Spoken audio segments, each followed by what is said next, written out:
Wow, that is such a powerful representation of the transformative work that we do here at PSU. And can we have one more round of applause for Colin and Hannah? Thank you both so much.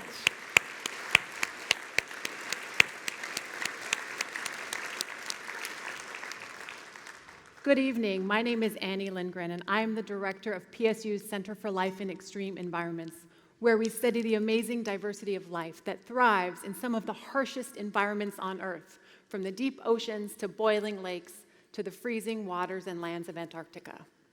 I am thrilled to be here tonight and to introduce our evening student speaker, Alonso Delgado. I first met Alonso in a museum curation class that I was teaching. He shares my love for studying big, dusty jars of old deep-sea specimens stored in museums, so I knew pretty quickly that we were going to become good friends.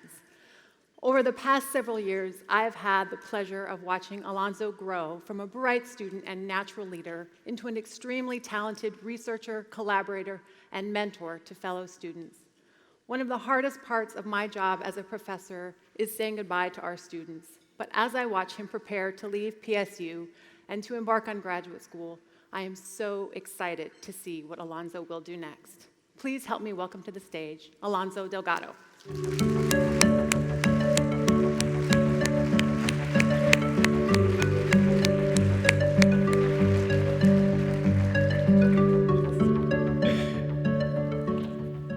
Thank you, Dr. Lindgren.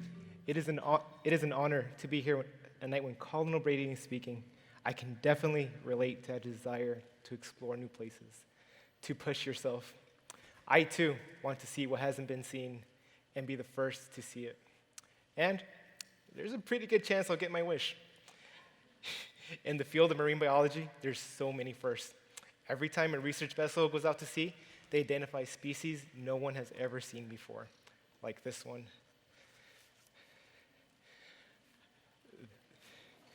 That is a type of sea cucumber, and yes, there are sea cucumbers. So this thing doesn't even have a name yet, but seriously, firsts are so cool. In my own life, there have been firsts of other kinds. Here's an important one. I am the very first person in my family to attend college.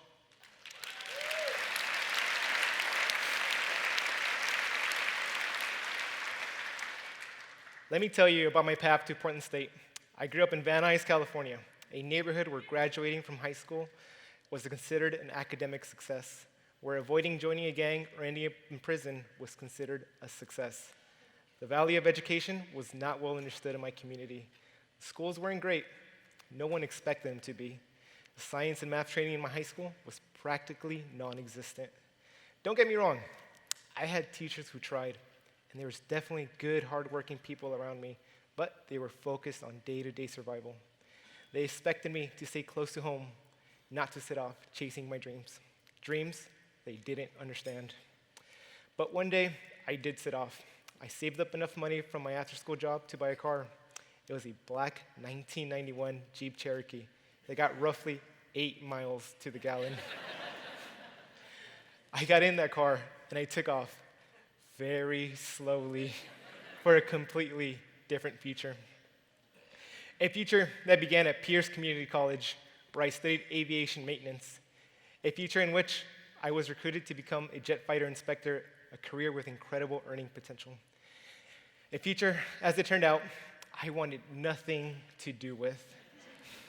Because making sure people can fly jets was never my dream. I had just proven to myself that education could be my golden ticket, and I had to make sure that ticket would take me somewhere I wanted to go. Like this place. Who doesn't love the zoo, right? So as a kid, I was obsessed, and Steve Irwin was my absolute hero. So when I said goodbye to aviation, I was lucky enough to land a job at the LA Zoo. Let me tell you, it was heaven. I cared for plants, I fed elephants, even though I wasn't supposed to. I transported animals. I once picked up a crocodile at the San Diego Zoo and drove it to LA. I was basically a crocodile Lyft driver. One day, I was licked by an okapi. That's like an 8-foot-tall forest giraffe with a long tongue. When you're kissed by an okapi, things in life become clear. At that moment, I knew I had to pursue a degree in biology and make studying animals my life's work.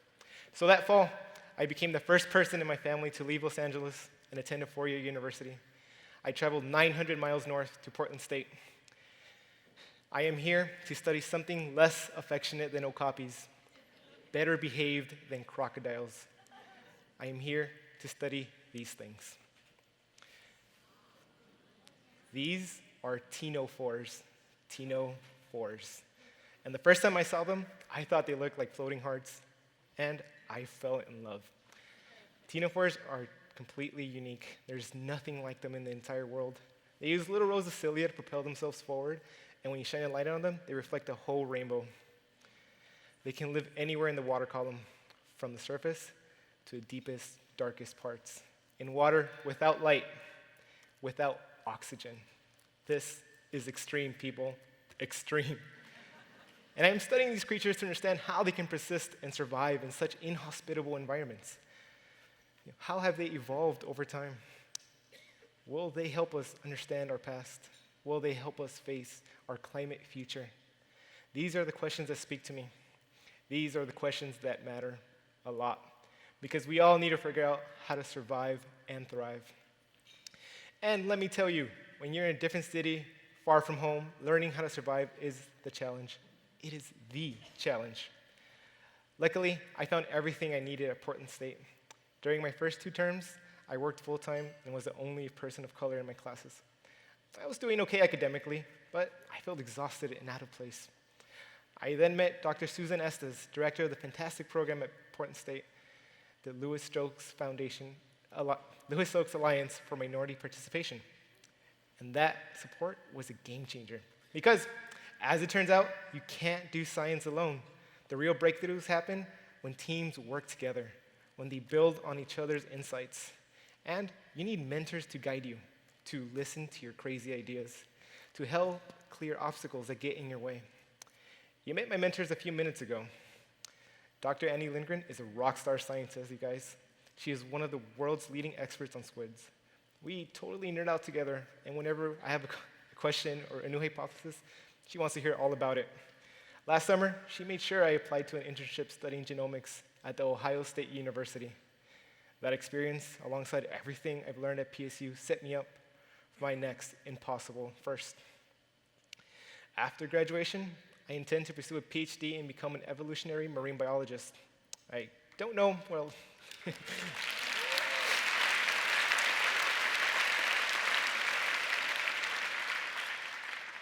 I don't know where I'll end up.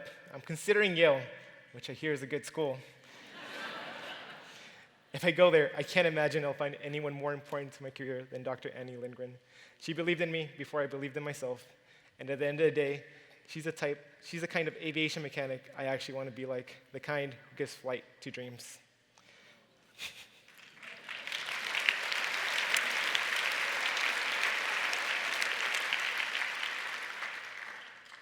I'm going to leave you tonight with one more crazy animal story. There's a deep-sea creature called Praia dubai. It's a species of siphonophore. Looks like a lace curtain, right?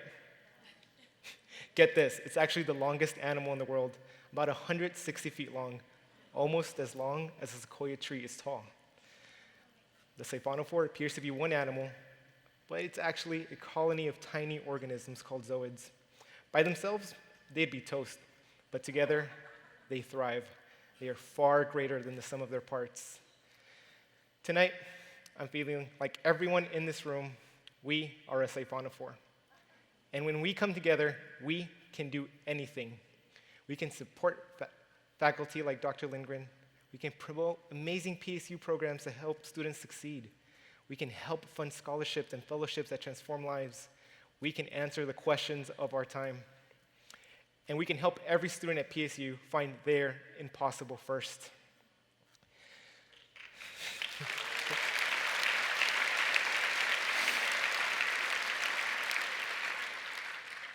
Together, we can do all these things. And for that, I offer you my sincere thanks. And just to seal the deal, this okapi kiss. Thank you.